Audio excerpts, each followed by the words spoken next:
Go. Hey everybody, it's Brose McVey. When I do clinics and start colts and work with my clients, I'm often asked a lot about why I spend so much time creating lateral flexion or bending a horse early on in the training and often thereafter, both from the saddle and on the ground. And the reason is multiple. One, I want to continue to teach my horse to bend to pressure and give to pressure no matter what I'm doing, whether I'm moving the hindquarters or I'm moving the shoulders around.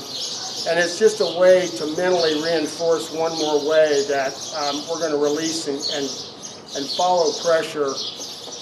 Number two, I want it for safety. I don't get on a horse, old or young, until I feel like they're real supple and that they're mentally making a decision to follow my hand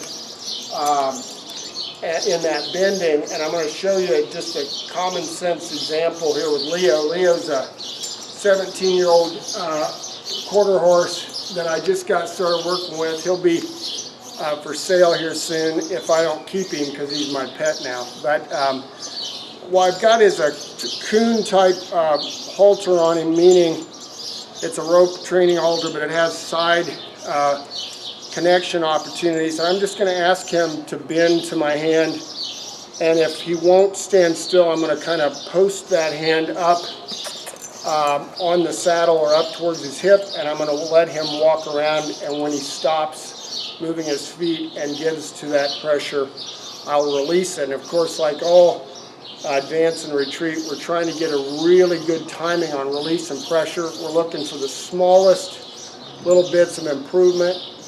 Folks miss that you can teach a horse to give to pressure with just an inch here or there. You don't have to have a horse immediately respond with a perfect reaction. So I'm just going to stand back here at the hip, and I'm going to bump and just vibrate and squeeze this with some lateral pressure and ask him to turn to me. And he's very bad at it, so he's a good example here for us. And I'm just going to ask here, and I'm going to post my hand, and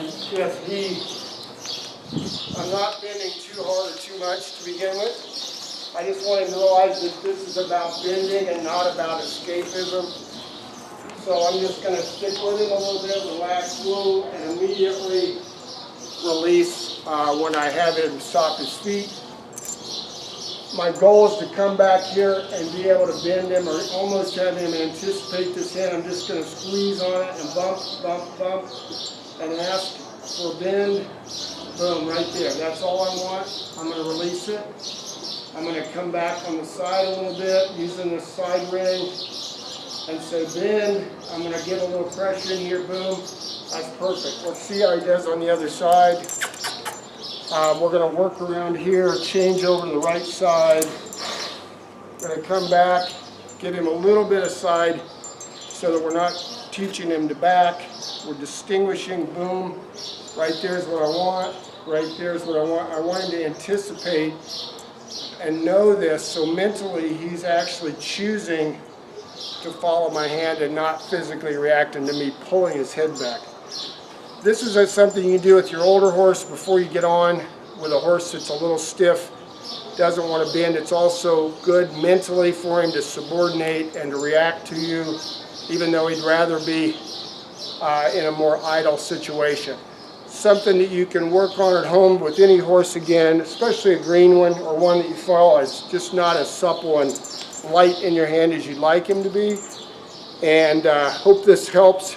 Remember, it's all about timing. The minute you get an infinitesimal little bit of movement towards that pressure, you want to release it and then just build on it with a sequence. And you'll teach them how to react to pressure rather than just physically making them react to pressure. Hope this helps, and check us out on Facebook, on our YouTube channel, or on Brose McVey Horsemanship.com. Thanks.